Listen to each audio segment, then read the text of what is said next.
Windhager, Wood, inside 50. Wanganeen Miller! What a mark! G'day everyone and welcome to the GameDay Squad Aussie Rules Fantasy Show. I'm Haz and alongside Pitty, we are the Fantasy Bros. We've partnered with GameDay Squad to bring you everything you need to know to succeed in GDS Aussie Rules this season. We're recording this round preview show on Tuesday, the 16th of June. Pitty, how are you, mate? Good, mate. I'm very good. It's nice to hear you do the intro. I was just saying we haven't heard your voice before kick off the show, so it was a bit different for me to sit back and listen to you give that spiel, but I'm good, mate. How are you? Yeah, good. Thanks, mate. It does feel a little bit weird. Normally, it's a bit of a surprise introduction for me, not always on the show. So good to try and take some hosting for once and take away your workload and just to let you enjoy the show for once. But just a reminder to our viewers and listeners to make sure you have subscribed to all our Fantasy Bros socials so that you don't miss a thing this season. We're on YouTube, Spotify, Apple Podcasts, TikTok, Facebook, and Insta. Just make sure you search at Fantasy Bros AU. And if you're a new coach who hasn't played GameDay Squad before, remember that it's not too late to get started. Just simply download the app or visit the GameDay Squad website, create an account, and use the promo code FBAR26 in all capital letters, and you'll be rewarded with 3 9-player common packs just for doing so. Yeah, mate, our best finish for the week. All right. Look, to be fair, it was a bit of a funny round for me. I actually had a really good week in under 22s, believe it or not. I made a few decisions to sort of bump me up the rankings. I played a Max Michaelani, for example, and I didn't play a couple of the big names that scored quite poorly. And I also played a pod in Colton Tolstrup at F7, which was an incredible play because he turned up down there for me.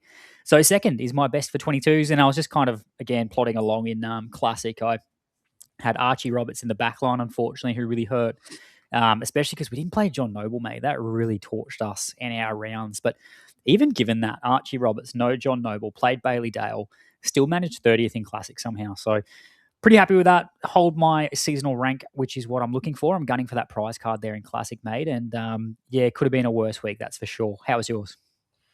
Yeah, just before I touch on mine, I actually don't believe that you got second in 22s because you have not put it on the slide. So your best finish is insert for the week, just for viewers out there. It's not second in 22s, it is insert.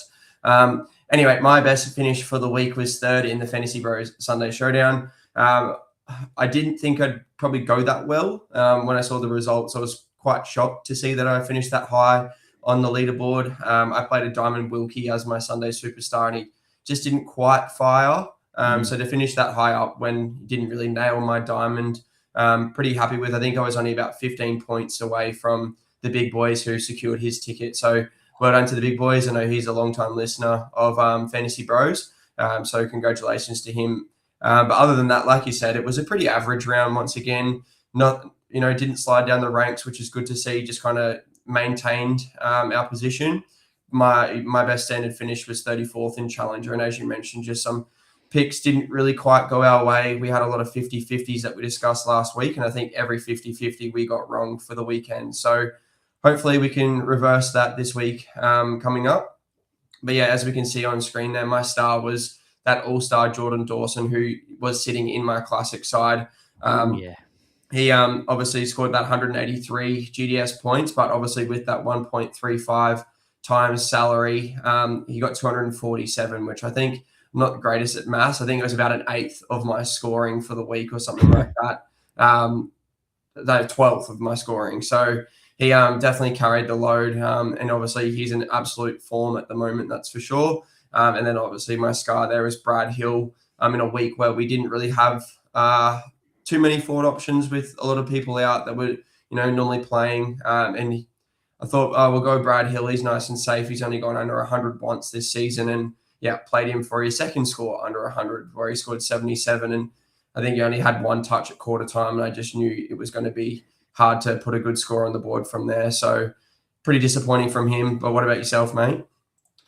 Yeah. Again, it was probably for me, like looking at the star and the scar there on screen, Darcy Wilmot was the one for me that was a standout for my squad, mate. He came in at that D7 position, I think, from memory. So having Mr. John Noble, for example, and we played a Bailey Dale, who's my scar on screen, you can see.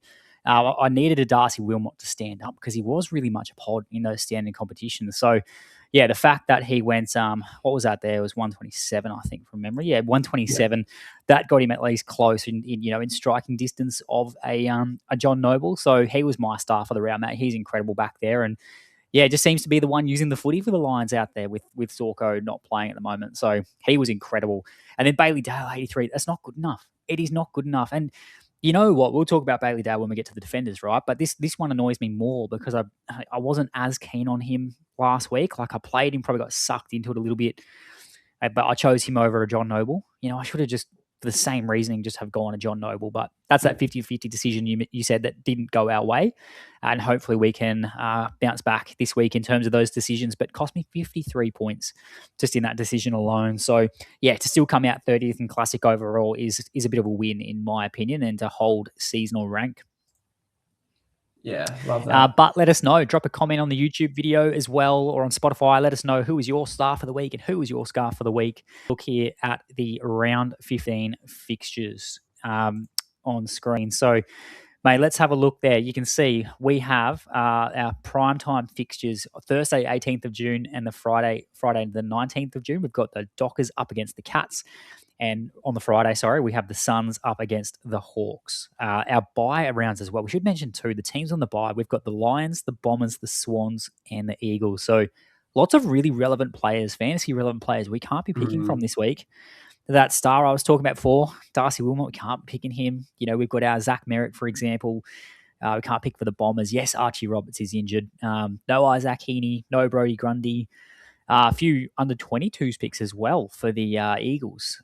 That's going to be basically two of our midfield spots and a defender there, for example. So, yeah, lots of players that across all competitions, we're going to have to really start to think about who we're playing this week. So, yeah, it's going to be interesting. That primetime fixture, as I said there, that's going to be a really nice competition again this week in terms of who you're picking from. Lots of players to choose from. The Saturday slate of games, Saturday the 20th of June, we have the Crows up against the Demons. We have the Giants up against the Blues at NG Stadium. And then we have Saturday night, the Magpies up against the Power at the MCG. And our Fantasy Bros Sunday Showdown fixtures for Sunday the 21st of June, we have the Tigers up against the Kangaroos at the MCG. And then we finish off with the Saints and the Bulldogs at Marvel. I believe that is there, mate. Any thoughts initially, just having a bit of a look through those? Definitely keen for some primetime footy this week. There's two really big games in the context of the season. Obviously, the Suns are on a bit of a slide at the moment, haven't really been showing their best form recently, and the Hawks coming off the bye. Definitely interested in that one, obviously at People's First Stadium. And then obviously Freo versus Cats should probably be the game of the round without a doubt. So, yeah, definitely keen for some primetime footy over the next couple of days. Absolutely. Well, mate, let's rip into defenders. Let's have a look, see what we've got. We're there on screen, as you can see, and there's been one big change that we've had to make. Archie Roberts dislocated his shoulder last week when trying to lay a tackle, or it looked like a bump, but it's why you don't do the hard stuff, Archie. Don't put yourself in that position, mate. You need to be out there getting those nice, easy chip mark kicks. So, look, hopefully he can recover before the end of the season, because that actually does suck. Yeah. He's such a talented young player. So he's come out of those plug and plays, unfortunately, but it makes way for somebody we've been avoiding, mate, putting into this section. We've been saying, no, hold. We need to see it, at other venues first. And I think John Noble has forced himself into that plug and play section. Definitely. Forced our hand. We said last week, if he shows that form away from home, then we're going to have to do it. And he was great once again in a tough matchup against the Cats. So that's 2 weeks in a row, tough matchups, Lions and Cats away from home. So, he deserves to be there, and watch him drop an 80 this week. Oh, yeah, because we're going to play him too. But he's also got a hard matchup this week again against the Hawks. So not one you would typically be, looking to target without defenders. But he's back at home. He's back at home, and given his form too, you pretty much can't not play him this week, essentially, or I don't think so anyway. I think if you want to maybe, go a bit more, load up on him, for example, we'll just up the salary. If you're not keen as much, maybe just lower the salary. I think that's where the decisions will be with the John Noble this week. But even still, I think the Hawks, they've actually allowed some good scores to designated kickers for the opposition. We saw Bailey Dale go quite large against them, 150 odd. Jack Sinclair's had a 130 odd, and there's probably another player that I'm forgetting as well. But if you go back through their last few games, there's been the designated kicker for each team scores well against the Hawks. The only little thing that I'm a bit concerned with John Noble, or it's maybe not a concern, it's just a question I have is his form coinciding, or is his fantasy form coinciding with the downturn in the Suns' form? That's kind of my question, because we know they're struggling at the minute. And is it the way they're moving the footy? Is it the way they're using the ball out of the back line? I'm not sure, but it's just an interesting thing. I'm keen to see if they get a win this weekend. How does John Noble play? How does he score? So that's my little question I'm looking to see now, but I'll be looking for that answer whilst he's in my game day squad. That's it. Sure. We can relax easy knowing that he's probably going to be highly played across competitions. For sure. So regardless if he does drop that 80 that I just mentioned, obviously that was a joke because we will be playing him this week. I do think he'll be good. But yeah, we can probably just relax knowing that he'll be very popular across coaches. Bailey Dale. Yeah. He gave us an 83 last week, but we can go to a Bailey Dale. Yeah, look, that 83, I think it was a bit of an underwhelming performance, as you mentioned. Your scar of the week, not a really great matchup, but we just thought, form's on his side. That was his first time he's gone under 100 points since round 6. In that stretch, he had a lower score of 107 before last week and had 5 scores of 120 plus. So that just shows he was a man in form. But I think what is the juicy aspect this week is the Saints are his second best matchup for his career. In the last 3 games, he's gone 193, 136, and 152, and that was last year. So if we're looking at form, previous history, and then at current matchup strength as well, the Saints are allowing the second most GDS points to opposition defenders for the season and the 5th most over the last 5 weeks. So I think it's just we're ticking all the boxes with this matchup. It's hard to ignore him. Last week, the Saints allowed Ash 137, Whitfield 134, and Fonte 114, while Blakey had 126 the week before. So he's back under the lid at Marvel. His home ground, he loves playing there, and I'm expecting a pretty big bounce back from him this week. So am I. And last week we mentioned, mate, the last 3 games against the Crows for Bailey Dale, they were all 370 scores.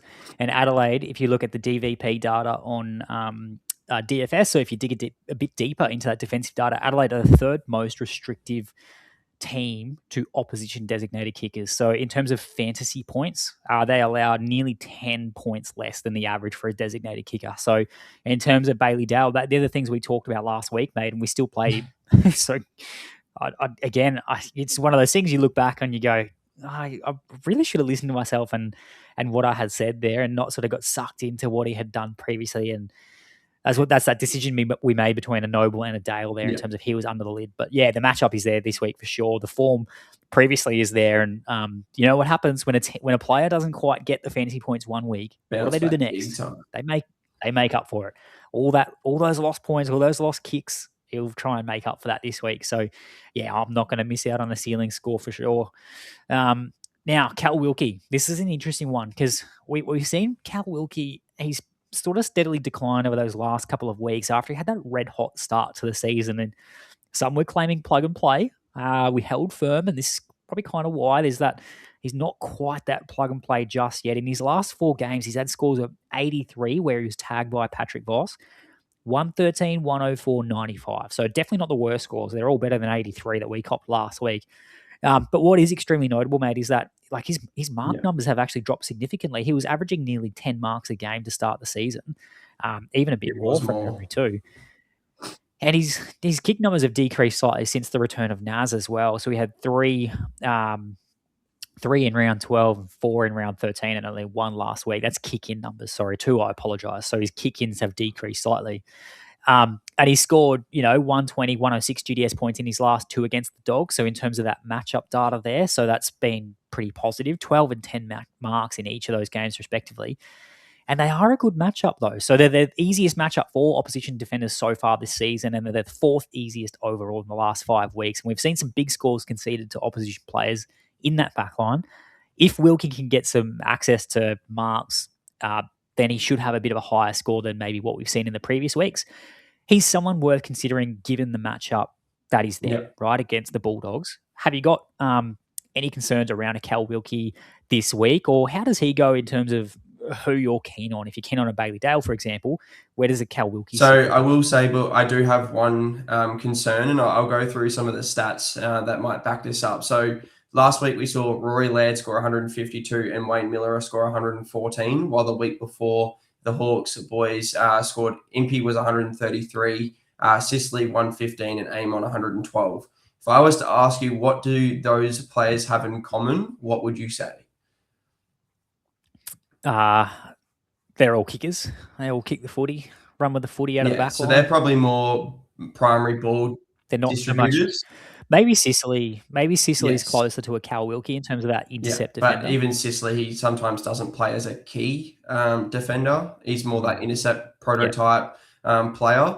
But yeah, if we're looking at who's scoring well, it's these ball users that are running off halfback, getting the kicks and really breaking the field open. And I actually think the Bulldogs over the last couple of weeks, Will Lewis has been doing a bit of a defensive job on some of the key defenders. I think he did do a job on Sicily in that game, even though Sicily did score 115. I think he was on track for a much larger score than that at halftime. So that's potentially the one flag that I do have for him this week. Obviously, we did see him get tagged by Patrick Voss round 11 when he did score those 83 points. And yeah, Patrick Voss just really owned that contest. Now, I don't think Will Lewis will keep Wilkie to 83 or under, but it is something to potentially think about if you're looking to play him. At the moment, as you mentioned, if we've got a Dale who I'm super keen on, plus all our plug and plays, I currently have Josh Dacos sitting ahead of Wilkie in my sides this week. So I don't currently have a spot for him, but we'll just have to see how that kind of plays out over the week. Yeah, interesting. It'd be, good to see which way coaches go as well.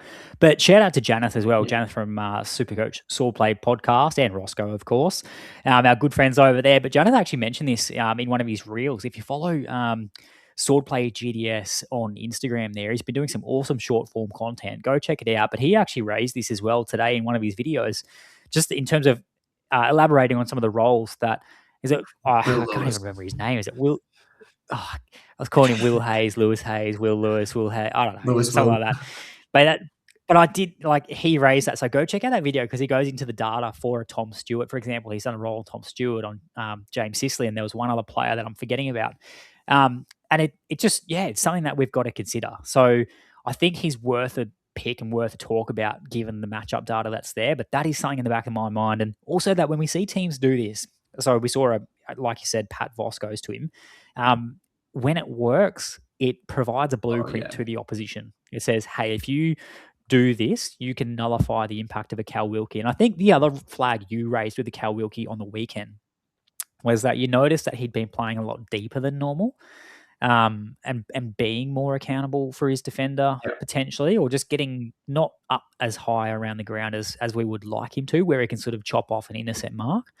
So yeah, they're the things to consider with a Cal Wilkie. I think it's less of a slam dunk pick than some of the others. So you have a Josh Dacos ahead of him. So do I. What do you like about a Josh Dacos this week? And actually, sorry, before you do, I saw something this today retweeted by Goat Fantasy on X. Said that it's been confirmed.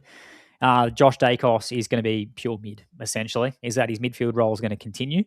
Now, whether that means he's going to get a bump up in CBAs, because his CBAs have actually been down recently.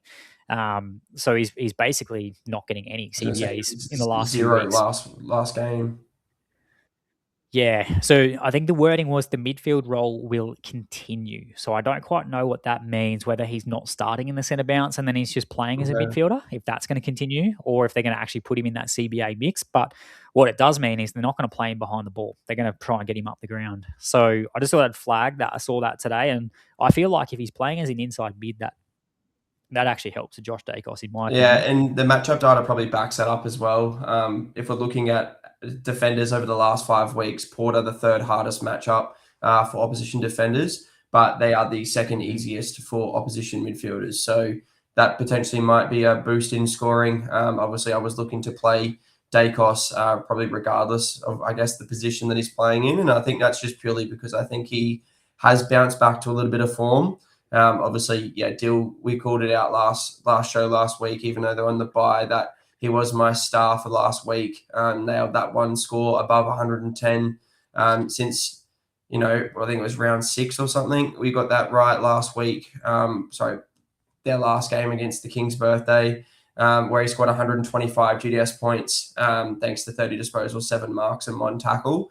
And it's interesting because I didn't actually get a chance to watch much of that game. And it's interesting you bring that up because I did note that in my background research, he only had the 1 kick in. And I thought that was quite interesting considering he had 30 touches. And I probably would have just assumed that he had 5 or 6 kick ins that day. But yeah, only the 1 kick in. So his numbers have decreased over the last couple of weeks. So yeah, we've already mentioned that if we're targeting these potential scores against the power midfielders, obviously we'll talk about Nick very briefly as a plug and play. But yeah, the power are a great matchup, and we'll probably talk about Degoe in the forward line later on as well. But yeah, in his last 2, he scored 88 and 111, and they are the second best matchup of his career. So yeah, I'm not minding a Jacos this week. Yeah, nice. Looking at his heat map here as well, mate, where he's got his posies, it's all over the ground. He's getting it, just not in that forward 50. And then obviously primarily more a bit behind. So in the defensive half of the ground, he's spending most of his time. But yeah, it looks like he may be doing that. We didn't get the chance to watch that King's Birthday game, obviously, up here in Queensland, mate. We don't get that public holiday. So didn't have eyes on the game, but that's really interesting in terms of what's going to happen there for a Josh Dacos. But yeah, I think I'm keen on him again this week along with you. So could you look at a pod this week to round out your backline? I think you can. And you're going to probably see that in my contender team this week. Probably the one I'm leaning to is maybe one of the Adelaide boys, just given the fact that we've sort of played them a little bit throughout the year. But I think you can definitely also look at a Kane Farrell as well. If we're looking at those Crows defenders, they obviously come up against the Demons there at Adelaide Oval, and the D's are actually a negative matchup for opposition defenders so far, so they're the 5th hardest, but they allow points to opposition designated kickers more specifically. So even looking at that data there for our designated kickers, they are the 5th easiest matchup for designated kickers. So when you dig deeper into that, they are actually not too bad. We've seen them allow scores such as 143 to a Zach Merritt, who was playing back behind the ball. Jacob Farrow had 106. Redmond had 101, all in the same game. And then we saw Josh Dacos as well, who may have been more through the midfield, but definitely playing behind the ball at stages. He had 125 and Perriman 107. So there are scores there. And I feel like Laird as well had a cracking game last week too, mate. We sort of flagged Wayne Miller as that point of difference, and it was actually Rory Laird who popped off with 157, I think? I'd have to double check the exact number. 152. That's what we thought Wayne would do, but Wayne didn't quite reach those heights, although he was a solid pick. I think he had 114 or thereabouts, so he would have been a great pick anyway, given how some of the other defenders went.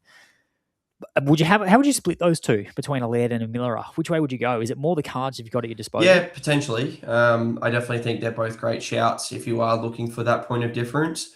It's interesting that we've have to wait till round 15 to finally get Rory Laird as an option on the board, regardless if he's a pod or we barely. We've had him before. We have. Oh, well, there you go. It must have been a show that I wasn't on because I do not. It was a long while ago because I remember it because I played him and he did his calf. Oh, that's right. We had the Bulldogs match up earlier in the season. Yes. So anyway, I'll come back to Rory Laird is 5 tons in a row, 126, 109, 121, 101, and 152 in his last 5, which makes it 8 tons for the season. And that lowest score of the season is 62 GDS points against the Power in round 8. So does have a bit of a floor score in him. But obviously elite consistency, 5 tons on a row is pretty impressive. Mentioned last week the high score of 152, which is a season high, 35 disposals, 12 marks, and 2 tackles against the Dogs. And his last 2 against the Ds, he's gone 118 and 90. So decent recent form against them. So if I'm picking out of the Adelaide boys, it is probably a Rory Laird, and I'm probably just looking at, I guess, the more consistent scoring from the two.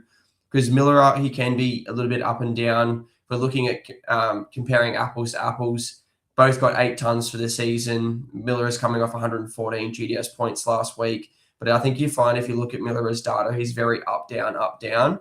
And we definitely haven't seen a ceiling score of anywhere near close to 150 points. I think his highest is 132 off the top of my head, I think from memory. So if you're chasing consistency and probably even ceiling, I think Rory Laird in the matchup's probably the guy. Yeah, he had 12 marks last week against Richmond in round 9, where he had another good score as well, 12 marks there. Collingwood earlier in the year, 11 marks. So he just gets involved in terms of that ball use out of the back line. So I like a Rory Laird this week, and I like a Wayne Miller. I think I'll try and throw a Lairdy somewhere, maybe even in contender. What about a Kane Farrell? Talk to me about Kane Farrell this week. I'm less keen on Farrell than I am probably the Adelaide boys, but I definitely think he can be a point of difference if you are chasing maybe the matchup. The Pies have been allowing the 3rd most GDS points to opposition defenders so far this season and allowing the 7th most over the last 5 weeks. Obviously, Farrell returned from injury last week and scored 107 GDS points in a bit of a tricky matchup with the Swans. He is their main ball distributor in that side. He's got a booming left foot. They love the ball in his hand. He scored 7 tons for the season, but only 3 of those have been over 120. So probably a little bit just like a Miller, lacking the elite ceiling. Consistency as well. He's got a pretty floor score in it. I think he's got a 52 as his lowest score for the season. So just a little bit too up and down for my liking. Yeah, again, I think the matchup's there. I think you could definitely look at him. I like a Kane Farrell, but it is a good point you raise in terms of if you're chasing a ceiling, he may not be the player. But we know what you're saying, mate. They don't have a ceiling until they do. They can always prove us wrong, and it wouldn't surprise me if that does happen. 100%. But I like Kane Farrell. We always like defenders where we know they've got the market share of the ball down there. They've got a good matchup coming up. You can always look at them. So check your cards, see what you have. Depends the competitions you're playing in as well. But Port, now they're not playing in a prime time. They're on the Saturday slate of games, aren't they? Yeah, they are. Yeah, so bugger, that would have been nice to have had in one of those special competitions. So who knows? Maybe if you've got a pod competition, you can throw one in there as well. But someone we're not keen on is a Tom Stewart. So if he's back this week from injury, I'm assuming, mate. Yeah, that's it. If he is named, it's definitely someone that I'm not even looking to potentially play regardless. Obviously, maybe in a prime time, and that's probably about it. He's going to get attention from Patrick Voss if he does return from injury. We've seen Voss keep Sicily to 106 GDS points in round 9 and then kept Wilkie to that 83, as we've previously mentioned. He's also done a job on Harris Andrews in the matchup with the Lions in the last couple of weeks. And we also saw Cal Archie execute the perfect shutdown role on Tom Stewart 2 weeks ago before he missed last week, where he kept him to just the 64 GDS points. So, yeah, I'm just not going to go there. We've got plenty of better options available this week. Yeah, I like that call. And you and I spoke about this, that Geelong Freo game is just not one we want to target. Anytime the Freo Dockers are playing over in the West, on a Friday night, Thursday night, it just has never gone well for me. So I agree. Don't think, we're not sure if he'll be named just yet, but if he is, maybe not looking to play. Let's have a look there too. Under 22s, mate, Logan Evans, just as one to watch there. What about our under 22s comp this week? It's actually quite tricky to put a side together.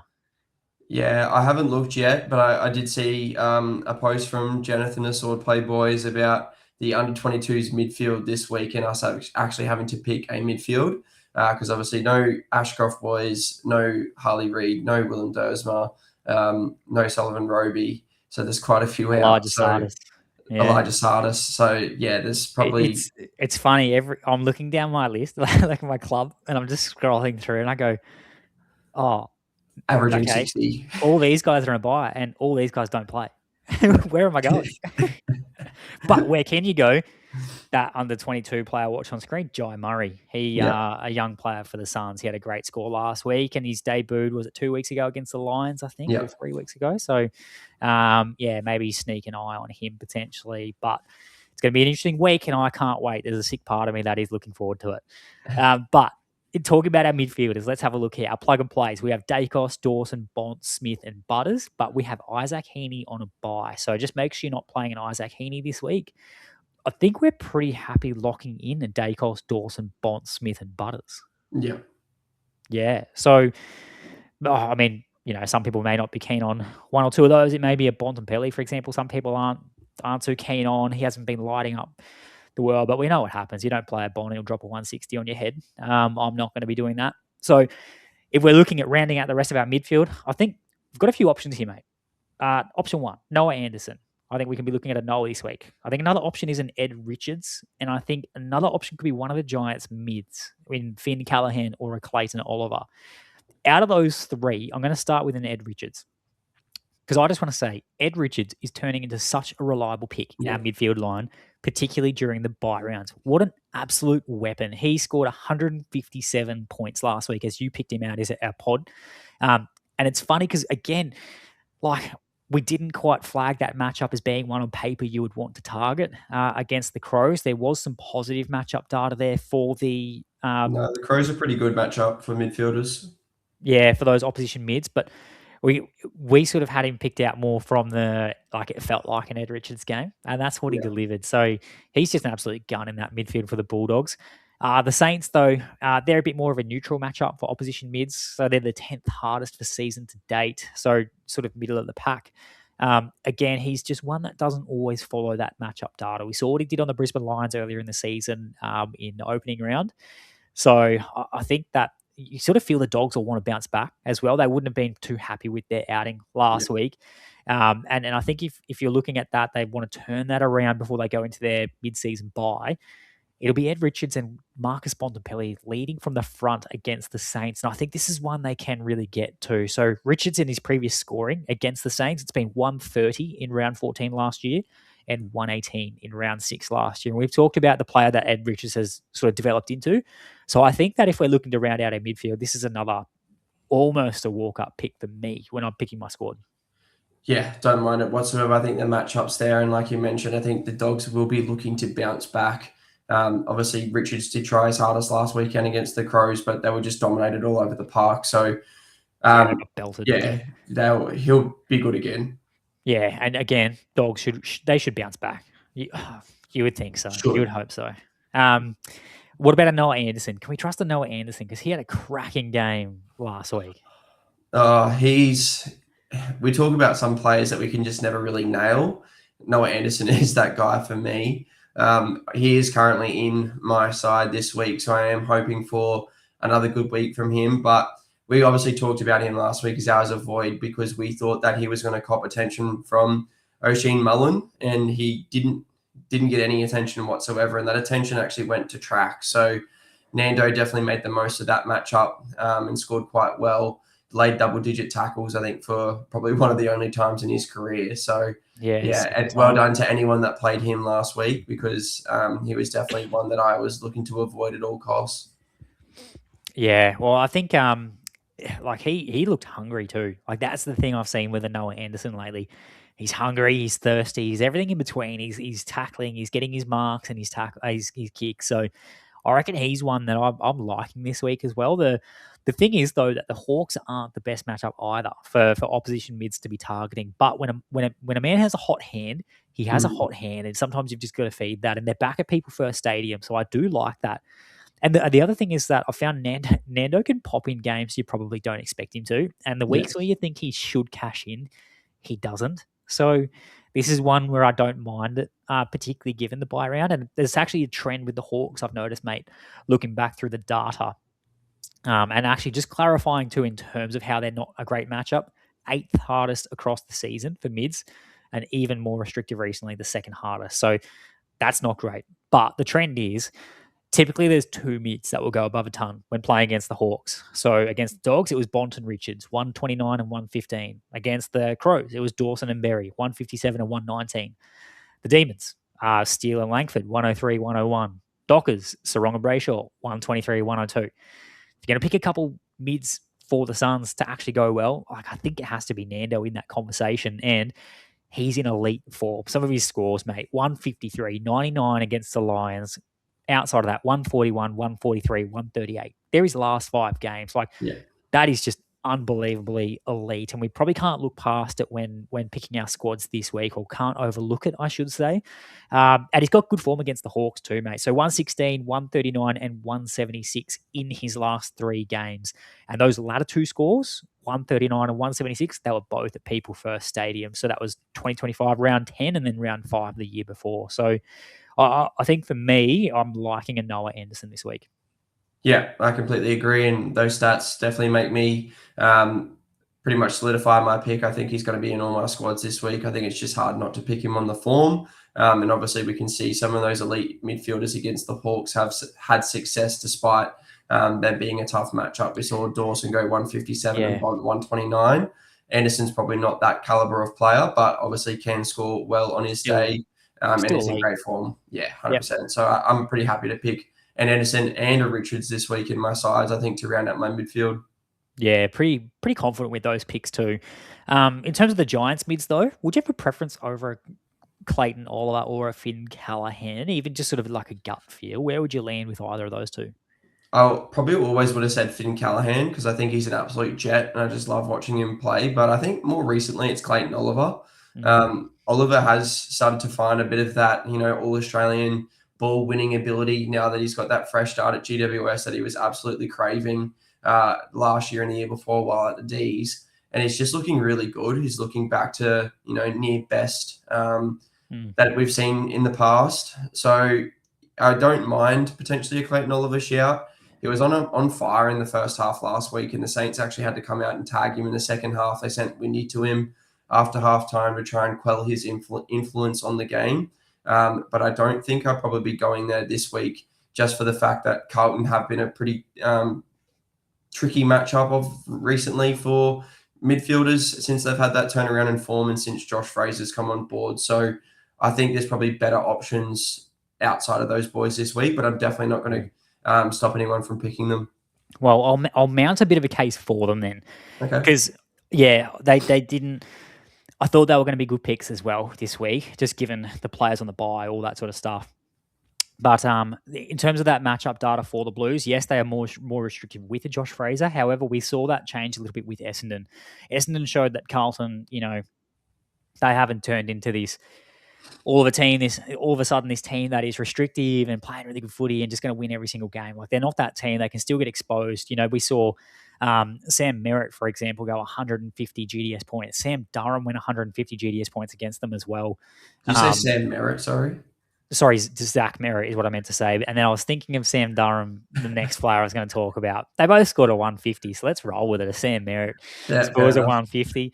And so, there are still points there to be had. And in fact, if you actually look, across those last few games as well, Geelong, there's been Bailey Smith go 147, and then Port Adelaide, Jason Horne-Francis went 157. So even in that period of time, there's still players putting up massive stealing scores against the Carlton Blues. It's just kind of the other guys underneath that aren't performing as well.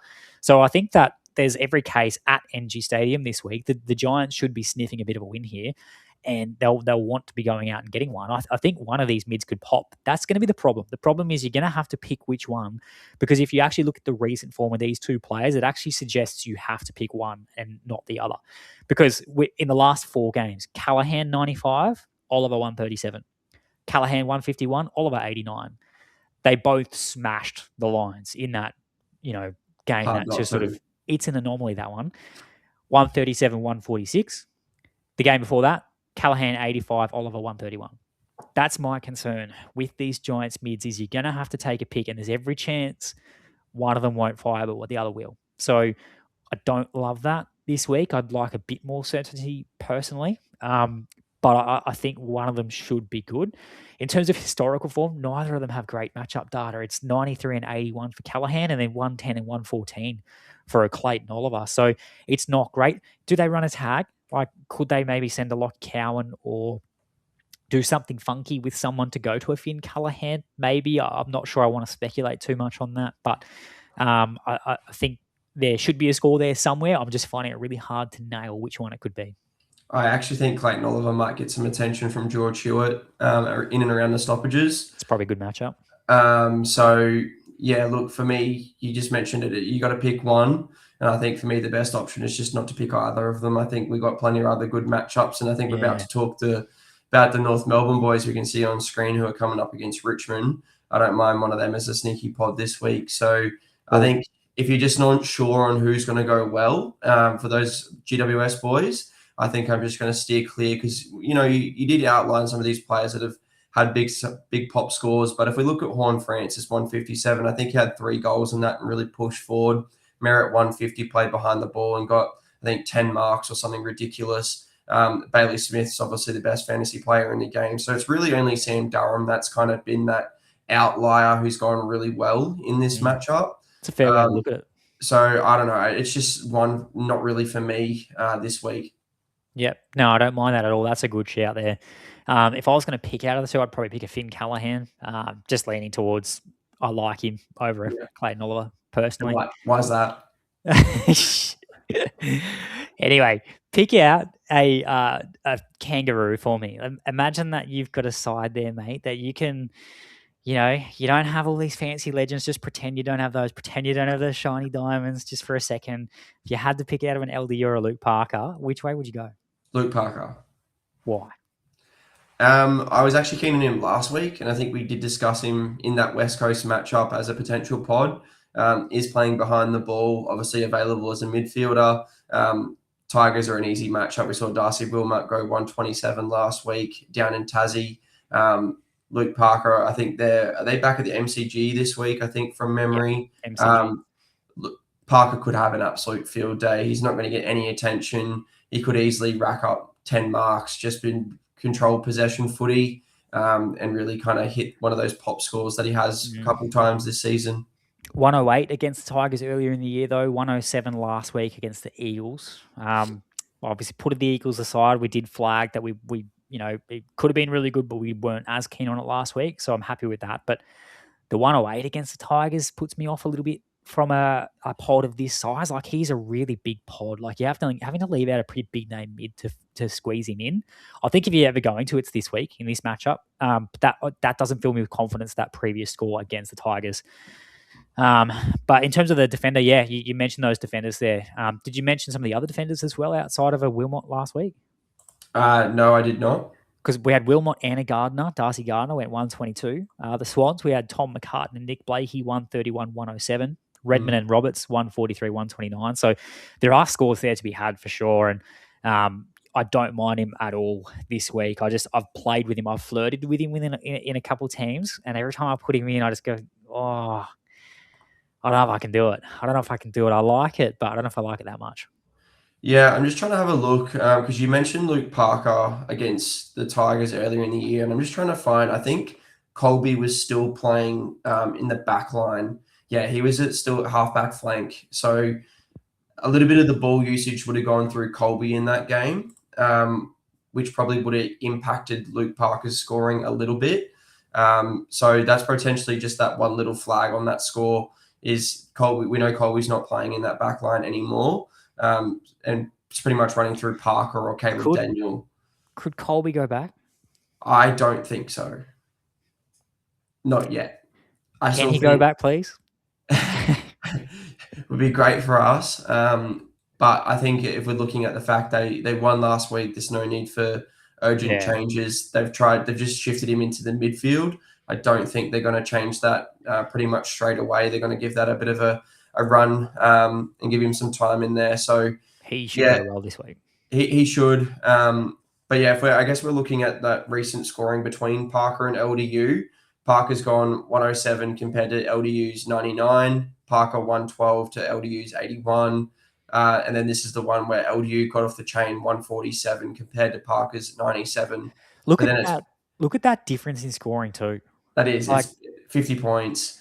But then Parker, how much more consistent he's been in those last 5 games, whereas LDU's such a yo-yo. Yeah, and then that's it. That last one, that 144 to Parker and 96 to LDU. So Parker's shown an ability to hit a ceiling and be consistent at the same time, whereas LDU, it's really ceiling, it's boom or bust. And it's pretty much, if you pick it, congratulations, well done. but I just don't think you can go there when he's just consistently scoring under 100 points. 107 though last time they played the Tigers, and we were disappointed with that. So I think if he's giving you 107 and you're disappointed with it, you would take it. His last 4 scores against the Tigers, mate, this is LDU, 107, 183, 111, and 146. Some very handy scores. He loves playing the Tigers. And if we look at the matchup data, we've talked about this as well. So they're the 4th easiest matchup for opposition defenders, and they're the 2nd easiest matchup for opposition mids. So something to think about. No, I remember having this conversation about LDU the last time they played the Tigers, and yeah, we did talk ourselves into it. We went there.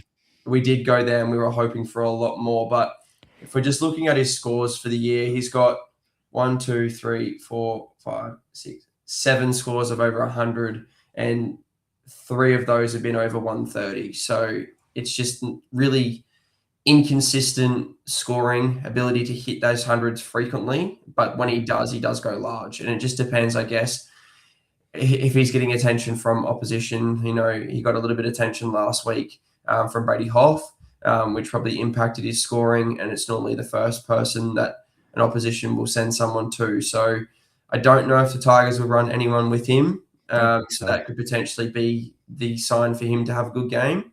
Yeah. But once again, I think for me, if I was picking out of those two, it'd be a Parker as a bit of a pod. But outside of that, I'm not really keen on an LDU.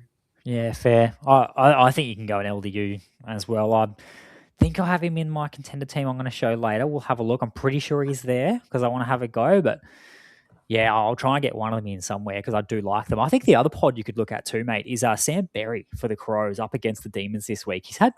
We've seen some very good form from Sam lately. He's had 117, 105, and 119 in his last 3 games, and he's had a season high of 177 points in round 8, thanks to his 19 tackles, if you don't mind. And the Ds are actually a positive matchup for inside mids. They've just conceded, a score of 146 to Will Setterfield and a score of 109 to Sam Durham. And they've also given up the following scores to these players: 120 to George Hewitt, 153 to Ed Richards, 123 to Matt Kennedy. I just feel like this is a round where there's, so many possibilities at that M7 slot. And I have a feeling like someone like Sam Berry could absolutely pop off, and he's worth a mention because I really like a Sam Berry personally. He's one that's improved out of sight this year. Probably one outside of that 177 that probably hasn't really translated to GDS scoring. But from an actual AFL perspective, he's definitely been probably Adelaide's 2nd best midfielder behind Jordan Dawson. Obviously, Isaac Rankin when he's fit as well. But Berry's been great. He's that defensive-minded midfielder that every team needs. And obviously, to late 19 tackles in a game just shows that ability to defend first. So, yeah, don't mind that shout whatsoever. He's entrenched in their CBA rotation as well. Yep. He's he's one of the big 3 bananas in there. So yeah, I think that he is worth a shout, possibly. And then an avoid. Now, okay, Max Holmes, avoid. Now, I'm not keen on a homeboy this week, but is it bad to say that I may still have him in a squad? Yes. Because I don't know how to word it. Maybe it's not so much avoid. Maybe it's more play with caution. Yeah, well, not with caution. I actually think he's quite a safe pick, but I think that's all he is. I'm not keen on this pick at all. But I have flirted with the idea of maybe putting an M7 in a classic as that really safe pick. I sort of know what I'm going to get from him each week, but yeah, I don't think he's going to put a 60 on coaches' heads, but I just don't see a good ceiling score for him there this week. He should still give us a low ton, I would imagine. And I was contemplating taking that yesterday when looking at building some squads, but he's recently made his way out. Now, here's the thinking, though. Dockers, they're the equal 5th hardest matchup for defenders this season, and they're slightly less restrictive recently, so they're 8th hardest. But they also play just so hard over there in the West. Like we said before, I'm just not keen to target this matchup or anyone going up against them. It's such a hard watch when we're playing someone up against Freo over in the West on a Thursday, Friday night. And more importantly, mate, they do not cough up a lot of points to opposition designated kickers, which Max Holmes is, particularly with his new role. In his last 2 weeks, 16% CBAs and 11% CBAs. He had 7 kick-ins last week against the Suns, which is going to obviously help to elevate his floor, but also just sort of further cements what his role in that side is right now. And in saying that, yes, they don't give up a lot of points to opposition defenders or designated kickers, but there's typically one player each week who goes all right, and that's it in the back line for the opposition. So it was Caleb Daniel for the Kangaroos, 110, Wilmot 150 for the Lions, which is great, 122 for Sinclair, 124 for Roberts. So I don't think this is like a crash and burn pick you must avoid at all costs, but this is a pick that I just am not keen on for the matchup. I hate watching players play Freo in the West. They don't cough up a lot of points to defenders. He's playing behind the ball. It's just not great for me. He's had scores of 148, 128, and 93 in his last 3 games against the Dockers. 149 and 128 were at the Cattery. The 93 was over in the West. I don't love it, but it shouldn't burn coaches. Yeah, look, it's exactly right. Max Holmes is just a safe play. You know what you're going to get from him. He's probably not going to cop attention, I don't think. If any attention, it's going to come to Baz, especially with Holmes playing behind the ball. And they've done that to other opposition mids as well. We saw that with a Lockie Neal, for example. They sent a Matthew Johnson to him. Yeah. So something to consider with salary maybe for a Bailey Smith if you are concerned, because they are quite restrictive across the board, the Dockers. Yeah, but I think you're right. And obviously, we talked about Tom Stewart as our avoid in our defenders. We've got Holmes as our avoid in the midfield. And we're probably no doubt going to have another avoid later on in the forward line from this game. And I think you're right. It's just because we don't really want to target it. Both of them seem to be very restrictive oppositions. And then, that just makes for a low-scoring game. So it wouldn't surprise me to see no one go over like a 130, 135. And that probably means that no one's really going to burn you if you don't pick them. So I definitely don't mind that play. Like you said, it's probably not an avoid. You can play because he's going to be safe, but he's just not going to provide that ceiling that others might this week. Yeah, absolutely. Now, hey, I've got a surprise for you on the next slide. You may have seen this, you may have not, but this is a little puzzle you have to solve. Okay, I need you to work out what we're doing with our rucks. Now, the roller coaster's back. The roller coaster is back, but there's a puzzle you've got to solve before we get to the roller coaster. All right, here we go. Solve that puzzle. What do you understand about our rucks this week? Oh, you have so much time on your hands. It's not even funny. All right, so we've got on the bye, we've got the ruck pig, Brody Grundy. Yep, that's one. At the first peak, we have the goat, Max Gawn. Yeah. We then have the unicorn, Luke Jackson. Yep. And then I'm going to say that's the big X cherry bomb. Yeah, the X bomb, cherry, however you want to go. Absolutely right, mate. They're the picks that I put out. I just realized when I was putting I put a unicorn on the next slide, you'll see. And when I did that, it gave me the idea, I could do a goat for Gawny, and I could do, some cherries for Cherry, and I could do a pig for the ruck pig. So I thought I'd put that graphic up. We should have just left it. Don't even worry about the next slide that we're going to put up. We should just leave it there. It's just everyone else has to decipher. Oh, I got a little pod we could talk about. Absolutely. We've got to have, I could have had a llama for Tim English, the big llama. That was another one. What would Darcy Camerons be? I don't know. I got to think about that one. I'm not funny on the spot. All righty, mate. Out of those there, I'm actually finding this decision really tough this week. Like picking my 2 rucks there, I think I'm out of Jackson, Gawn, and Cherry. And after seeing what Cherry did last week against the Eagles, even with Taylor Goad coming into the side, it's given me something to think about this week. Have you thought about who your top 2 are going to be? I thought about I think LJ's locked in for me. I was going to say, I think I thought about who my first picked ruck is, and obviously he's at the peak of that roller coaster there, and that is LJ this week. I think he's just going to leap match up against Geelong. Obviously, he scored well against them earlier in the season. What was it, 140? 40, yeah. 140, and that was with Sean Darcy in the side. So obviously, he's taken pretty much the main ruck role now, obviously sharing with Mason Cox just a little bit. But yeah, he's probably in a little bit of a form slump, I guess you could say, from where he was earlier in the season. Yeah. But if you're just looking at the matchup, the Cats are the second best matchup for opposition rucks recently, and the 6th best matchup for the season so far. So some scores against the Cats this year. We saw Lockie McAndrew, 133. I think he had something like 50-something hit-outs in that game. Brody Grundy scored 88, but they really put attention into him and really worked them over as a bit of a game plan. Sherry went 154, Bailey Williams 127. So there is plenty of points to be had. So I definitely think LJ's locked into sides this week. And I think in terms of those matchups as well, like that form recently, what's he had in his last 4? 110, 85, 102, 82. So not great, but I feel like his football form's been good as well. So that North Melbourne game, for example, at Hands Oval over in Perth in Bunbury, I remember that one. I was watching that and I messaged you. I think you were at footy and I said, mate, he is on a heater. He was on about 80 at halftime or thereabouts, best part of, and then just finished on 110, just limped over to a 110. But what he showed, what he showed in that game was so much better than a 110 GDS score. But in terms of those teams, they've had North Melbourne, Brisbane Lions, St Kilda, Essendon. So they are not the best of matchups to target, even though against Hawthorn that week before, the week before the Essendon one, so round 9, he had a 144 in that game, and they're a typically tough matchup, but that was at Optus. So I think for me that an LJ, I just feel like he's going to bounce back soon in terms of a ceiling score. So yeah, it could very well be this week in a very positive matchup against the Cats there. All right, mate. So we've got a number 1 pick. So it's clear we both agree it's Jackson. So you were talking about it, Sherry. So you mentioned his role. We talked last week about his time on ground. We talked about last week about his CBAs.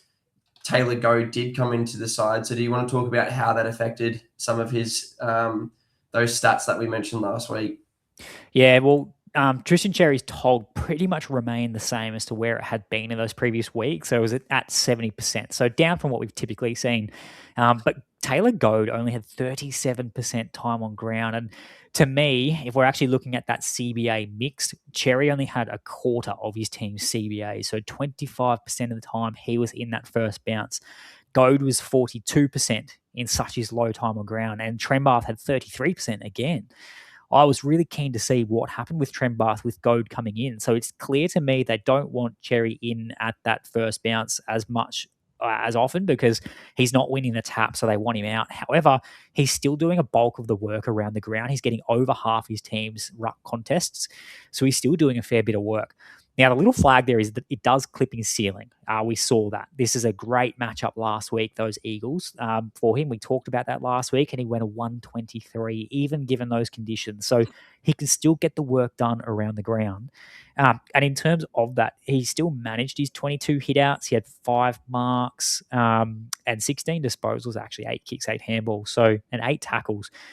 He did what X does, mate, when he has a good matchup. Tackles, marks, does all that sort of stuff. So I think that even given this, I think we can still go there. It just does clip his ceiling a little bit. That's all that I think. And I think that's just a way they're trying to get him out of that. Bit like what some other teams have done, just not using him at that centre bounce. Yeah. But we spoke about the Eagles and how good that matchup was last week, and he still managed the 123. Well, strap yourself in, mate, for the Tigers data. Sorry, here. The big X bomb in his last few against the Tigers, he's had scores of 171, 170, and 159 for an average of 167 GDS points. That is better than the Eagles data there, mate. And in fact, let me have a look here. I'll just pull it up. So I'm pretty sure they are his best matchup, his favourite matchup across the course of his career. I'll just confirm that for you. They are. Eagles are the third, Tigers are the first. Maybe the only thing to mention is that I reckon all those 3 scores have been against Big Toby Nankervis, who's not there. But I still feel even recently that data against the Tigers is still pretty positive for rucks anyway. They're the second easiest matchup for opposition rucks across the course of the season, and in his last 3 as well. They're probably still a positive matchup, but a bit more neutral than anything. So I think we can still go a Tristan Cherry this week, given what we saw last week. All right, so I'm just going to touch on it. I talked about it last week with the hitouts. You mentioned he had the 22 hitouts last week against the Eagles. I actually think Bailey Williams kind of got on top of him around the ground, and even the commentators mentioned it a point in time that the Eagles midfield just got on top because Bailey Williams started to dominate a little bit in that ruck contest itself. Obviously, we know that his CBAs are down, and that's purely because, like you mentioned, he just can't jump at the ball. So if we're looking at those scores against Richmond from the last 3 that you just mentioned, he had 40 hitouts, 51 hitouts, and 45 hitouts. we just know that's not going to happen. He's going to have 20 less hit-outs, which takes away 20 points straight away. And obviously the CBAs and the ruck contests are down on what previous years have been. So time on ground. yeah, too. so those games against Richmond in round 10 last year, he had 96% CBAs from 87% time on ground, 88% ruck contest. And then in round 23, he had 86% time on ground, 85% ruck contest, and 89% CBA. So he's pretty much like quartered it, really. He's lost over 25% of those ruck contests, and obviously more than halved his CBAs. So I just think when we're looking at the matchup, we can't really necessarily look at previous scoring because the rules have changed and they've really affected the way he is going to go about his scoring. We mentioned it last week. Affects our North usage. Yeah, as well. so that's it. Like, I don't know where he's spending the time when he's not in the CBAs. I didn't really get a chance. He must be starting forward and then just drifting up the field a little bit. But we talked about it last week. He relies on big tackle numbers, and like you mentioned, he just tries to, that's the way he racks up the score, is high marks and high tackles. But if that goes away, the hit outs aren't there. We talked about he's a high handball kind of player.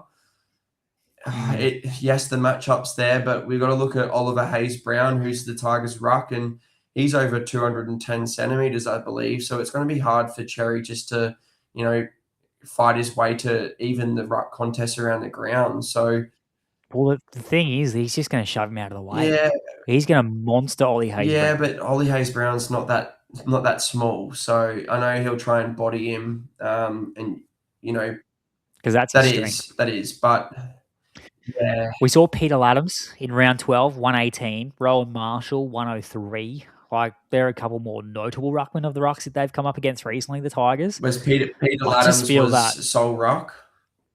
So maybe here's a question. Yeah, I get that, but Peter Adams is not a Tristan Cherry. Let's put it this way.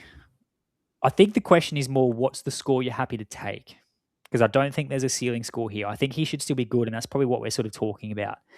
But we both agree on the fact he's not going to hit the same scores as what he has done in the past. So what's the score you're willing to take from your R2? Yeah, one. Because I think X can get there. Yeah, okay. It'd probably be 115. Yeah, I reckon he's got that. Okay. He did a 123 last week against the Eagles in the same role. I think he's got it again. I don't think it's much more, but I think that he should get that. So park that. Gone. Let's mount a case for a Max Gawn, because I don't have a big one for him this week, even though he's the ruck goat. In fact, actually, that's my case closed. He's ruck goat. Well, you just got to look at the form without Max Heath. So 133, 137, 134 in his last three. Yes, we're looking at the matchup against Adelaide, and Adelaide aren't the easiest matchup. Lockie McAndrew has been quite restrictive this year. They are neutral. The highest score for opposition rucks this season has been 113 by Rowan Marshall. So there you go. Straight away, I say 115 from our second ruck, and no one has done that against Adelaide this year. But we are talking about the ruck goat, and I just think he just finds a way, even in these tough matchups. So this is probably, I guess, the biggest decision for me this week. And obviously last week it was Sherry or Grundy, and I reverted to Grundy to be safe and lost out on, I think it was 15 points in the end. Which you take. You don't mind that. I was worried about Grundy when I saw what Cherry did, and I thought, oh, God, here we go. Here comes a 60 or 80 from a Brody Grundy, and we're losing out another, handful of points in our R2 spot. But he got close enough, and it's kind of all you need, really. Like, as long as they're close together. And I think, I guess, in a way, if we're looking at consistency versus ceiling and maybe floor, who has more risk? Cherry has more risk. Gawn is the safe play. I think that, I think it's hard to say upside, because we've talked about so many reasons why Cherry's probably capped, but I think there's probably maybe a bit more upside there in the positive matchup versus the tougher matchup for a Maxi Gawn. So it is really tough, isn't it? And I just hope by the end of the weekend they both wash out much the same, because I'm not quite sure what I'm going to do. I think I'm splitting these three across all my competitions. Yeah, and that's probably, I guess, the way to go. It's just But Yeah, because Lockie McAndrew is more restrictive than what we if thought. But you're let's hope. in the comps that you're prioritizing, who are you going? Yeah, LJ's locked in. I've gone at the moment. Okay. So do I. And then I have Gorn Jackson in. Do you say comps I'm prioritizing? I think you should have said comp. Okay, sorry. So Gorn and Jackson in Classic, and then I have Gorn and what am I saying? Jackson and Cherry in Contender, I'm pretty sure. And then I think I've still Gorn and Jackson in Challenger because I have Gorn's All Star there, so I'm trying to use that. So yeah, probably just playing the cards I'm dealt with a little bit as well in one comp, and then kind of splitting across the other two. So that's where I'm landing at the moment. Okay. I think I'm the same, and you'll see that from my contender side later on. I've got Gorn and Jackson as my two ruckmen at the moment. I'll probably look to throw maybe Sherry in that contender side as my pod side and maybe play it safe in others. Yeah. Now, very quickly, Tim English, not going there. Tough matchup against the Saints, dual ruck setup. He scored well on them in the past, but that's Romar as the solo ruck, so I'm still not keen. It'll be another option people will look at. Darcy Cameron as well. He could be the bit of a point of difference if you want to go there. He might potentially, there's every chance Darcy Cameron's the second highest scoring ruck for the round, or God, if something else happens, he could be the highest potentially. Yeah, but we talked about the Port Adelaide matchup last week for Grundy. Grundy had a lot of the footy, 26 touches, I think it was, but only scored 108. So I don't see a Cameron, hitting a ceiling score in this matchup. Jordan Sweet's been pretty good as of late and been quite restrictive. So I don't mind it as a pod, but I definitely don't think, unless, some crazy circumstances happen over the weekend, that Cameron's going to be in the top two highest scoring rucks for the weekend. Yeah, interesting that his CBAs, those last 3 weeks since we saw an injury there. Who was that backup ruck? Oscar Steen. I can't even remember his name. Oscar Steen, that's right. I was thinking of Roan Steele, but it's not Roan Steele, Oscar Steen. So yeah, he's had 90% on average probably CBAs in those last 3 games. So positive there for him, but we know he's been struggling to win those hitouts, from the get-go.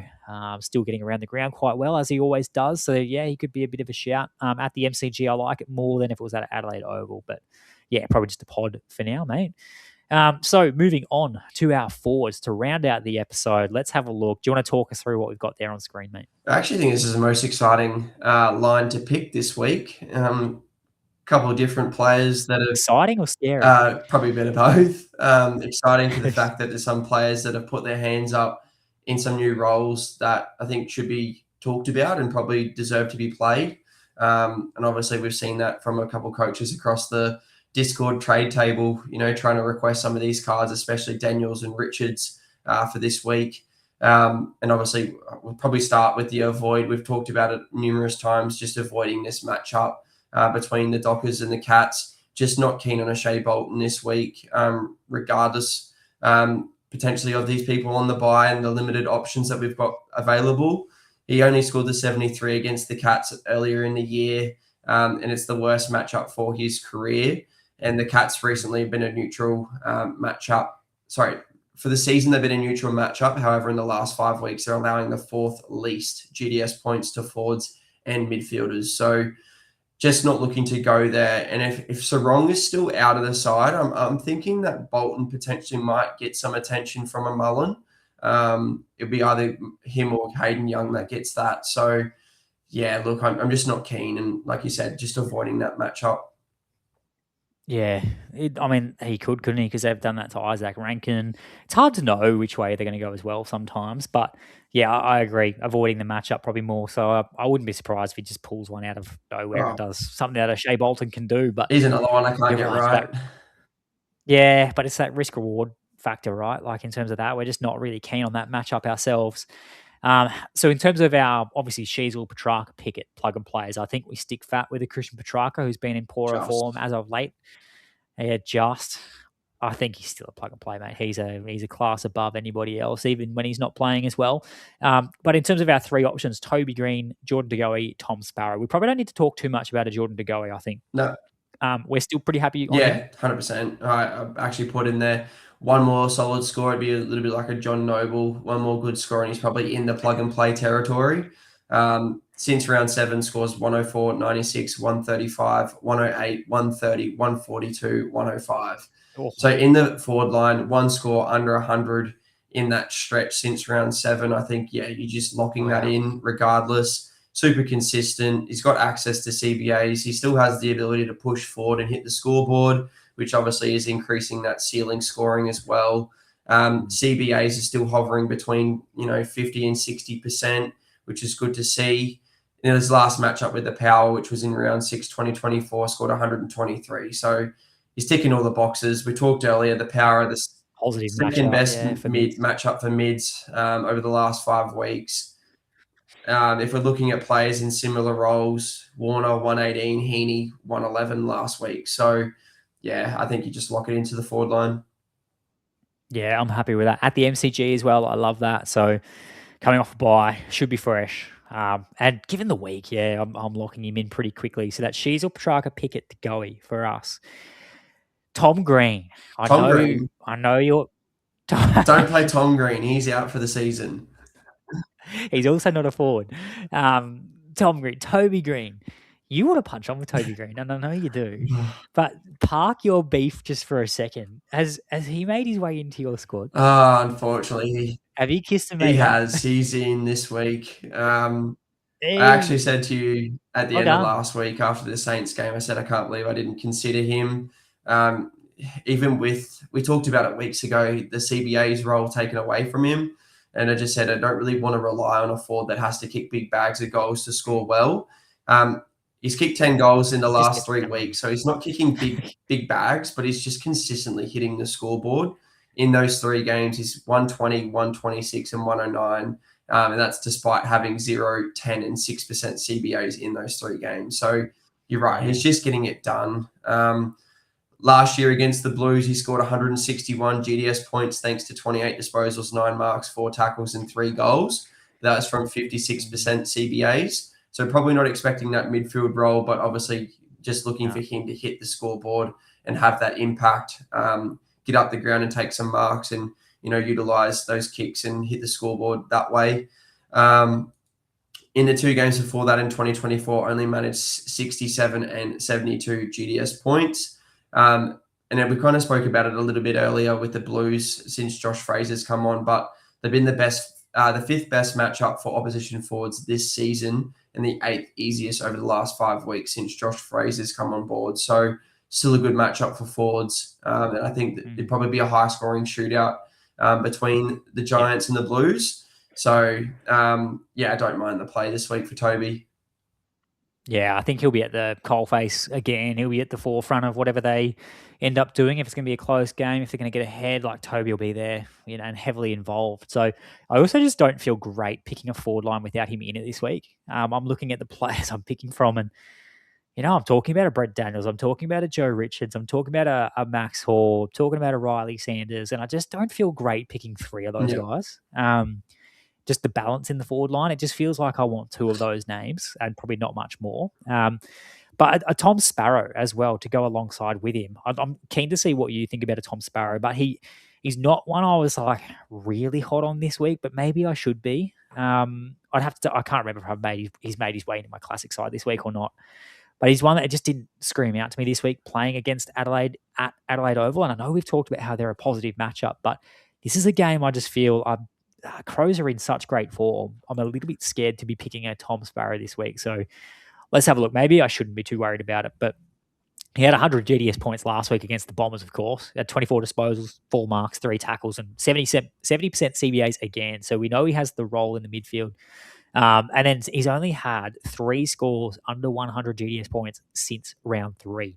2 of those were in the 90s, 93 and 96. So he's a pretty safe play. He should be a safe play. And I know there was a couple of comments in the Discord that he's a hard watch and that he still finds his way to 100 or thereabouts, but he can be a hard watch along the way. So that was what I was going to say. He's not the flashiest player, but just seems to get the job done week in and week out.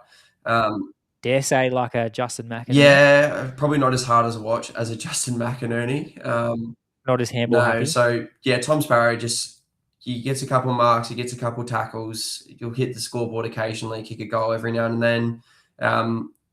And yeah, he just seems to, hit that 100, like you mentioned, only 3 scores under 100, only 1 under 90 since round 3. So that's just elite consistency in the forward line. And I think if you're guaranteed a 90 from one of your forwards, you're pretty much just going to take that straight away, regardless of the matchup. Yeah, you're right. The Crows are in good form at the moment, but as we mentioned, they are a positive matchup, allowing the 4th most GDS points to opposition midfielders for the season and in the last 5 weeks. So as Sparrows probably is playing in predominantly in that midfield, as you mentioned, 70% CBAs, he's going to be another solid option once again for coaches who are just looking to plug that, 90 to 100 score. Probably doesn't have a ceiling like a Jordan De Goey, like a Toby Green. I think his highest score of the year is 137. So that's not too bad, but you don't expect that from Sparrow this week. No. But he has an elevated floor as well. Yeah, 100%. So in his last 2 games against the Crows, scores of 89 and 74. And that 74 from last season included no CBAs. So just with the role that he's got, like you said, elevated floor, he's consistent, he's reliable. I think I'm just going to take that this week and just plug him in. Is there a world where Melbourne might ask him to play on a Jordan Dawson around the stoppage, and could that maybe affect his scoring? I hate speculating on this stuff, but I'm just I am just a bit worried that this being played in Adelaide, I don't love. It's just not. Yeah, I don't feel great about it, but it's all sounding like I should be picking a Tom Sparrow again. So I didn't think about him going to anyone. I don't know if he's probably the ideal matchup for Dawson. Dawson's just... It won't be a tag. No, so that's it. It might be some pressure around a stoppage, but I think if it comes down to that, it'd probably be a Jack Steele that probably gets given that role. So you get blown away. Well, Jordan Dawson's just on a world of his own at the moment. So maybe that's the thing. Maybe they got good luck to anyone that tries to go with him. But look, like we said earlier, don't want to speculate on something that we don't know is going to happen for sure. Yeah. And until that probably happens, I just find it hard to ignore a Tom Sparrow just for how consistent he has been. So definitely someone I'm considering, even though we do have quite a few good options this week. And I just think, like I said, just lock in that safe 90 score, even though he's going to be a hard watch. Yeah. All right. Well, let's split the next 2 players because I've currently got these guys in and around my squad somewhere. I'm going to take Brent Daniels. You take Joe Richards. They're our 2 pos, and we'll make a bit of a case for each, and we'll kind of see where we're sitting at the end if we like one or both or none. But Brent Daniels for me, I made a little short on our page there for the Fantasy Bros made on socials. Go give us a follow. Where I had him as like my pod for the Sunday competition last week, just as a bit of some tips to our viewers and listeners before they locked in their squads. But he's probably not a pod more so in that Sunday comp. He's more of a play there. But I felt like some people might have overlooked him. But he started like a house on fire. Hasn't started, sorry. He's been playing like a house on fire recently. Since round 11, he's gone 127, 94, 109 GDS points, but he's had a clear role change. So in round 10, that was where he had 58 GDS points. He had 50% CBAs, and then it increased to 77% in round 11. He then had 71% in round 12 and 84% last week, which is the most for the Giants. So that's more than Clayton Oliver and Finn Callahan, which is absolutely crazy to think they've turned to him last week as their number 1 banana. So he has a clear midfield role there at the Giants. And more importantly, he looks so good doing it. He's so dynamic, and he is what they need in there. I think he is what they were hoping Toby Green would do, but Toby Green didn't quite have that impact. And here we go against the Blues at NG Stadium. The Blues are the 6th easiest matchup for opposition mids this season. And we did talk, though, that they may not be the best recently with Josh Fraser, but funnily enough, they still spit out to be the 5th easiest in the last 5 weeks. So might be that Essendon game potentially bumping that up a little bit as well. And they've allowed some big scores we've spoken about before. So I think if that role continues, in terms of one of the last forward spots, I'm pretty confident in backing in a Brent Daniels. So yeah, it's the difference between positions here that we're talking about the matchup. So earlier I mentioned that not looking to target the Carlton matchup for the mids because I just think there's probably better options. But in the forward line, I think even in potentially, like the stats don't say it is a tricky matchup anyway, but even if it is potentially a tricky matchup for Daniels in the forward line, I still think he's a great pick. And I just think, with that role, regardless, he's available as a forward. He's playing predominantly, basically, as a permanent midfielder, and the scoring to go with it. So, he's another one that currently he's sitting in my side, and I've definitely talked myself into picking him. And you had a bit of luck as well. Yes, I did. It was all the signs of starting to come through that I need to pick him this week. I opened a starter pack, one player bundle this morning, and Brent Daniels popped up. So I was like, okay, that's my sign. And that was after you asked, like, has anyone yes, I gone? put that on the trade table and had to quickly edit that message because I did find one sitting in my starter pack. So I think that's a sign that I'm just going to play him. I like it. I like it, Brent Daniels. And I like it when I've, flagged it the week before as well somewhere. I should have had him on our show too, but I was like, again, we'd only seen like a week or two of it, and I was like, oh, it's probably too spicy for a standard comp, but I'm glad I did at least put it on our socials for the Sunday comp. So talk to me about Joe Richards. This has snuck up on me. I'm not going to lie. His form has been pretty good lately. Yeah, so before I do talk about Joe Richards, I've just got StatsLab squad tracker percentages available in front of me. So just currently, I know it is only Tuesday and it's still early doors before this round, but Brent Daniels is currently at only 6.7% of standard sides across all competitions. I think that figure definitely goes up by the time the round starts. Obviously, I know a lot of people are chasing his cards. And then obviously another one as well, we kind of mentioned it obviously as one of our options, but Tom Sparrow sits not high, not that high above, so 26, 8.2%. That's what scares me a bit. Yeah, so Tom Sparrow is actually a bit of a pod. That's something that, yes, I know we talked about the matchup data might be there for the Crows, but that's where I'm going. I'm not loving it's in Adelaide. I'm not as confident with it. That's the thing that I don't like is that he's such a pod. Yeah. So if he puts up one of those poorer scores, which we haven't seen for a long time, you can be sort of left stranded a little bit. We'll hold the conversation on Joe Richards for a sec. So just while we're talking about percentages then, there's one obvious name that we haven't spoken about, and it's not on screen whatsoever, and that's Jeremy Cameron. Mm-hmm. He's currently the fourth most popular in all standard competitions for this week. Yeah.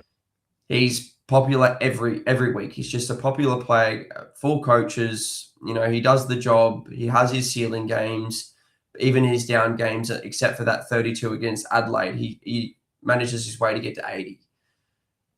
We don't want to target the matchup between the Cats and Freo. Can you just go with the crowd and pick a Jezza Cameron? No.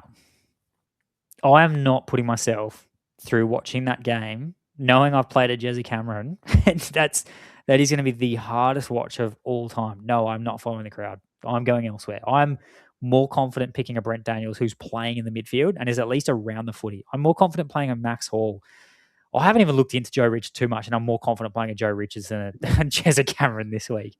I'm more confident in a Tom Sparrow than a Jezza Cameron, and I'm not loving a Tom Sparrow as much. Like, that's how not keen I am on a Jezza, especially last week where at the end of the first quarter in that GMHBA game against the Suns, what did he have? 2 points at quarter time? 4 points? Something ridiculous, yeah. Oh, mate, he was rarely sighted. And then he could have had a day as well, kicked about 3 or 4 behinds or something ridiculous. 5 behinds. So he could have had a day. So he still got to a good score for us, 87 GDS points. But that was at the Cattery. No, I'm not playing him in this game. Okay, so 145 against the Dockers earlier this season in round 1. Now, don't talk logical. And before that, 122 and 89. So nah, it's not the same Jezza. Yeah, I think for me, and you're right, and this is the point I was just about to raise, it's the arm that I'm really worried about. There's been lingering rumors about his nerve in his arm since he broke it in the grand final. It's just never really healed properly. Yes, he's still working up the ground to try and get involved and whatnot, but he just doesn't seem to be 100% fit. So, yeah, look, he's 7 tons for this. They targeted Shannon Neal a lot last week too. Every time they went inside 50, they were kicking it to Shannon Neal, and I thought, that should be Jezza. Like, why is Jezza not on the end of that? He just got caught out in these really odd spots, and Yeah, it's just I'm not wanting to watch that unfold at over at Yep, Optus. that's fair. Dockers are the 5th hardest matchup for opposition forwards for the season and in the last 5 games. So, the matchup's not there. It's just, Jazza is, I guess, the... Yeah, it's a great chat. It's worth a chat Yeah. for sure. All right, so Joe Richards anyway. I do want to talk about Joe Richards because obviously you mentioned it's not really someone that's caught your attention. It's definitely someone that hasn't caught my attention, and it hasn't really caught my attention until everyone in the Discord was like, anyone got any Joe Richards? Everyone was chasing him, which kind of made me think, okay, hold on, I need to look into this. So last week he did score a season high 125 GDS points against the Swans. And that was thanks to 23 disposals, 10 marks, 4 tackles, and a goal. So that's a decent stat line. In round... Tough opposition, 100%. In round 9, Richards had a season low 52 GDS points against the Dogs. But since then, in the last 4 weeks, Richards has scores of 101, 105, 95, and 125. And that has come from a clear role change. And that was an increase in CBAs each week. So in round 9, that score of 52 against the Dogs, he had 0% CBAs. Round 10, where he scored 101, 10% CBAs. Round 12, 105 GDS points, 24% CBAs. Round 13, 95 points, 48% CPAs. Round 14, highest score of the season, highest CBA count, 67% CBA. So he's generally steadily increased those CBA stats each and every week. And that 67% CBA saw him finish as Port's second banana behind Jason Horne-Francis. Interestingly, Butters only had 63% CBAs last week. So Richards, number 2 banana at Port, in an easy matchup against the Pies, who have allowed the 3rd most GDS points to opposition mids for the season and over the last 5 weeks, while also allowing the 6th most GDS points to opposition forwards during that same 5-week period. So to me, that says that regardless if Richards is playing as a midfielder or even if he's pushing forward, the matchup's going to be there for him and he will have access to points regardless. So I actually don't mind this pod play at all. Back at his former home ground, and too. That was my last point. It's his revenge game. So he's only played the Pies once since being traded, and that was he only scored 68 GDS points. So I reckon he's going to come up with a bit of a point to prove against his old side. So I don't mind it for people that are looking to play him. I actually don't have any of his cards, so I don't think I will be playing him in a classic or a contender. I don't have his bronze cards. But I definitely will not going to hold it against anyone that will, because I think it's a great play. So I have a bronze Daniels and a bronze Joe Richards, and I've got them both sitting at F6 and F7 in classic, the one I'm prioritizing. And I don't have a Tom Sparrow. Is that too spicy? So Joe Richards, if we're looking at the Stats Lab squad tracker, is 3.5% played across all standard competitions. God. So he's the 58th most selected forward. I think once again that will go up. I'm not sure. I can go both of them in the comp on prioritize. No, I think that is too much of a risky play regardless. But Tom Sparrow is such a unique player anyway. Yeah, I think maybe I do have to go 2, and I pick between Sparrow, Richards, Daniel. The thing about Richards too, I'll add round 2 against the Bombers, 119. I have his diamond. I had his diamond in that Sunday team, and I took it out for a diamond Tim Kelly when I saw he was named. And I went, I should have left it in as a diamond Joe Richards. Played him the next week. Guess what he gave me? 60-something. Yeah, close, 58. So now didn't have the role. We've just talked a lot. You talked a lot about that midfield role. That hasn't been there. So that's, I guess the thing. But the thing for me is that being a pod, it's scary. It's scary playing that. So I do like him. I like also the fact that he's a player as well. Like he's a footballer. He when you watch him, he passes the eye test with flying colours. He can just find the footy, gets into great spots. He's actually a really good player. So, on the expansive, go around to the MCG against his old team, positive matchup data, new role in the midfield. I'm actually liking this pick personally, but I need to convince myself to play him and a Brent Daniels together. Yep, completely agree. And just before we move on, there's some others that I think are worth mentioning. Yeah, we'll blitz through them quickly. So Riley Sanders, I don't mind the matchup against St Kilda. He has had a decrease in CBAs recently, so anyone that's still wanting to potentially go there is a bit of a pod. I don't mind that. I only had this 65 points last week when players probably look to play him. And then the others as well, Hall and Hill in the same game. We talked about them last week as a bit of a pod. In the forward line, obviously Brad Hill was my scar from last week, but once again should bounce back in a decent matchup against the Dogs. So I don't mind either of those. And I also don't mind some of the Hawks boys against the Suns as well. Connor McDonald or Jack Ginnivan should also be solid as well. So some other options out there if coaches aren't loving all these pods that we are throwing out there. Yep. With a Max Hall, I like Max Hall, 88 last week. Pretty solid. I felt like he played a lot of time forward, but he actually still got some pretty good CBA. So I like a Maxi Hall there this week. In terms of Riley Sanders, he's that matchup against the Saints. His last two against the Saints, 115, 145. Ooh, wow. That was 2 games last year. They're the best matchup or one of the best matchups for his career. He's scored well in the past on them. So he's had 32 disposals and 21 disposals in both of those games. So he is someone, if you liked him last week, I think maybe it's a case of sticking fat and seeing if you can get your better score this week, potentially. But yes, CBAs are down a little bit. So yeah, a few other players, mate. There's a lot of players to be picking from this week, and only so much time to talk about. But anything else you got to say before we move on? Nah, happy to move on. Wish Joe Berry, the under 20 player, wish he was a midfielder because my forwards I'm pretty happy with. It's the mids that I'm struggling with in the defenders. Alrighty, now, mate, we're having a mare tonight, aren't we? You forgot to put my contender side in. All right, Az and Viddy's contender teams. Here we go. Az hasn't done his because he's, taking time to do it. You can pull yours up on the screen anyway. I'll quickly talk through mine. In terms of the back line there, I've got the 2 Giants, the 2 Saints, and then I've got a Noble Dacos. And I'm going to chuck a Rory Laird in contender. I love the Laird matchup. It just means I leave Bailey Dale out, which I'm not confident with.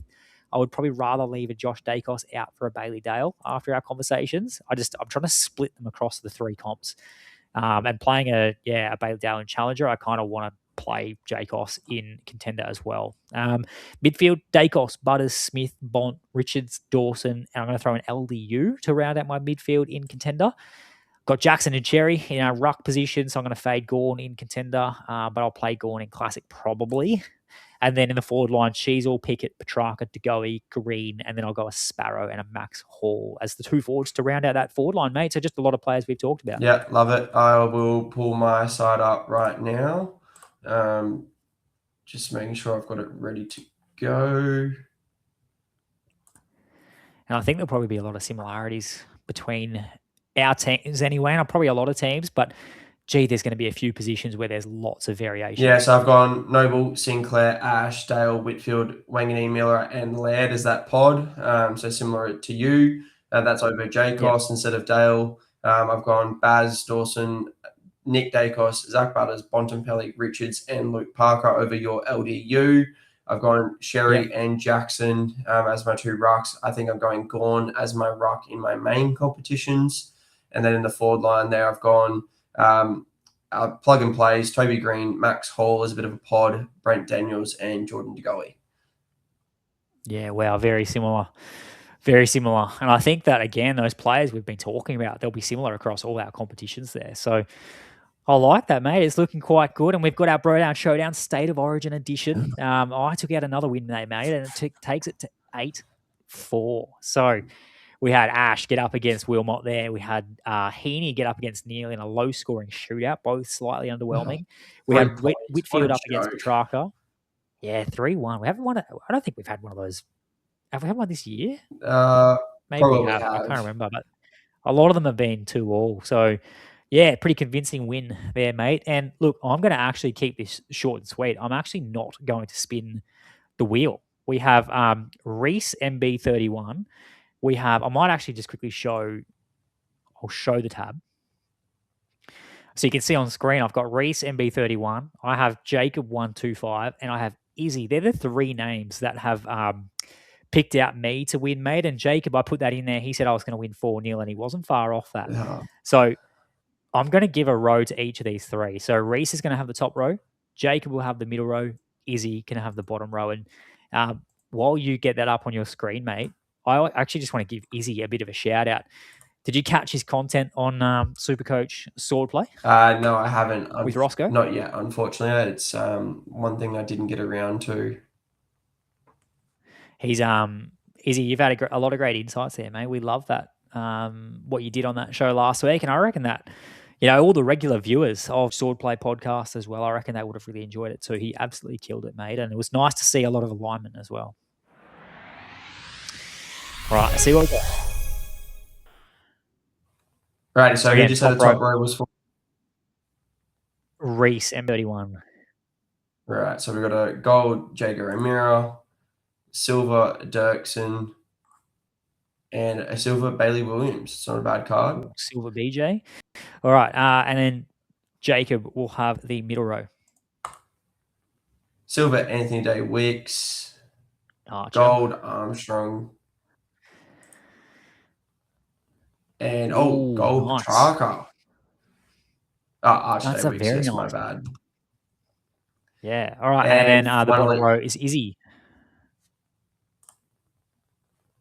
Taylor Adams unfortunately got injured in the VFL on the weekend.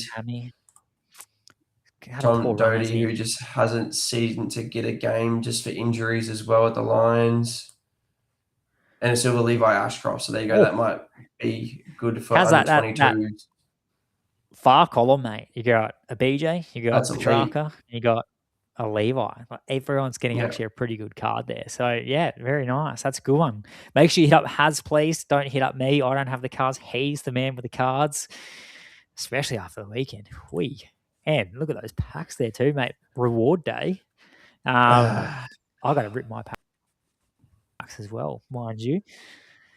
We'll wrap up this episode here. We've got our next Bro Down Showdown. It is a content creators edition again, or a community edition, I should say. So we're going up against Mian. And so Mian's got a new little fantasy adventure that he's got going as well. He's jumping into that content creation space. So he's done some good stuff for us in the past with cricket as well. So a big shout out to Mian. Make sure you go and follow him on X as well at Mian's Fantasy Hub. And he's posted that in the Discord too. So he's come in for us. We're going to do a Bro Down Showdown against Mian. I'm going to see how we go because he's been killing it, mate. He was at the top of the Contender leaderboard.